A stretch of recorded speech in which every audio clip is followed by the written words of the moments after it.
dificuldades. Mais uma vez a história do menino pobre que se supera.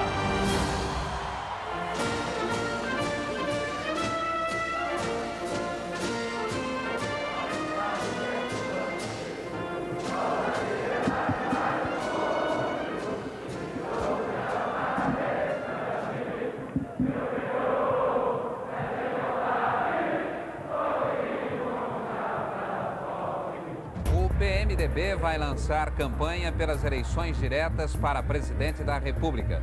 A campanha deve ser aprovada tanto pela Executiva quanto pelo Diretório Nacional do PMDB. Afinal, eleição direta faz parte do programa do partido.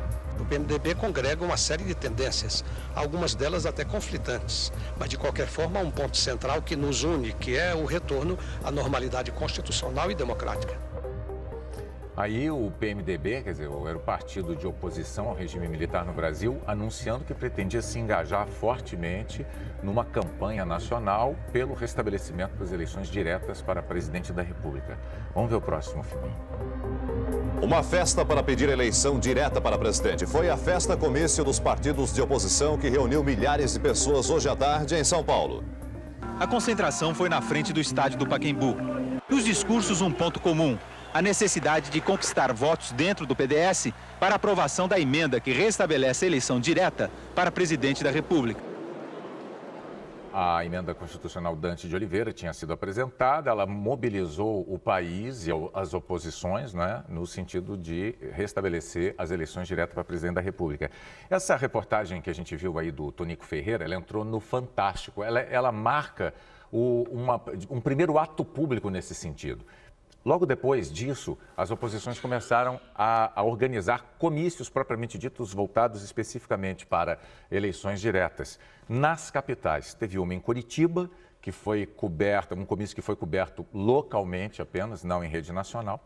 E em seguida teve isso que a gente vai ver agora. Mais à tarde, milhares de pessoas vieram ao centro de São Paulo para, na Praça da Sé, se reunir num comício que pediu eleições diretas para presidente.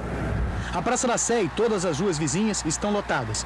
No palanque, mais de 400 pessoas. A chuva não afasta o povo. Os oradores se sucedem no palanque e ninguém arreda pé.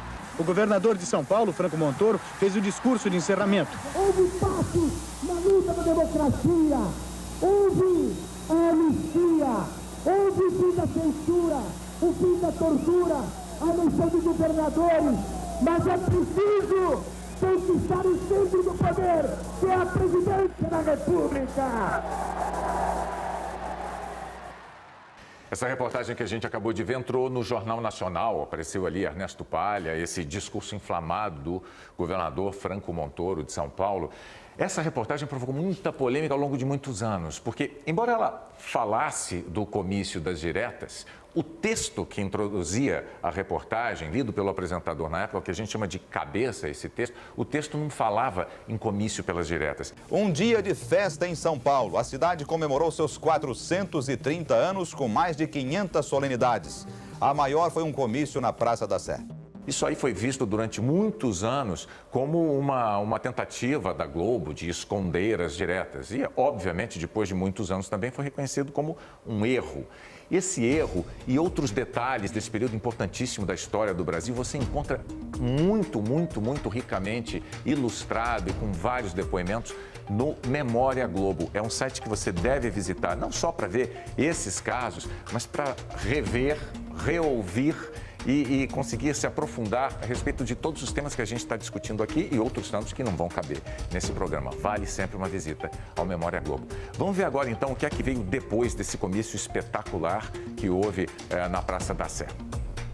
O amarelo se misturou ao cinza de São Paulo na tarde de hoje. A cidade parou para a passeata e o comício por eleições diretas. Poucas horas antes de sair a passeata, a Sé já era um verdadeiro carnaval, prometendo uma manifestação muito alegre, muito brasileira.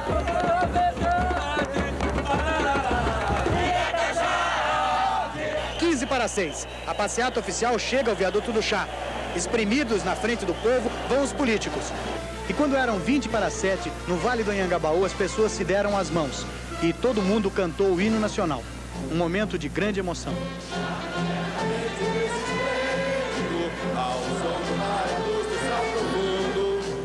O O comício do Anhangabaú, em São Paulo, no dia 16 de abril. Antes disso, já tinha havido aquele comício espetacular na Candelária, no Rio de Janeiro. O fato é que, naquele momento, o país todo estava mobilizado, pedindo para votar para presidente. E você, Palha, apareceu nas duas reportagens aqui. Foi algo que você acompanhou de perto. Que memória você tem deste momento da história para a gente? Olha, a dificuldade até para manter a objetividade diante de um movimento que, obviamente, traduzia tudo que nós, brasileiros, queríamos. Então, para você não fazer torcida e continuar fazendo jornalismo, você tinha que realmente se segurar, não é? Porque a gente tinha que tentar ser objetivo e contar a história como ela estava ocorrendo diante dos nossos olhos. Mas não havia como não se emocionar quando 500 mil pessoas, 1 milhão de pessoas se davam as mãos e cantavam o hino nacional. Nós ainda estávamos vivendo um regime militar. Eram os seus últimos anos, seus últimos estertores, mas a gente se emocionava com o movimento cívico e com a capacidade do povo de reagir e de lutar por democracia.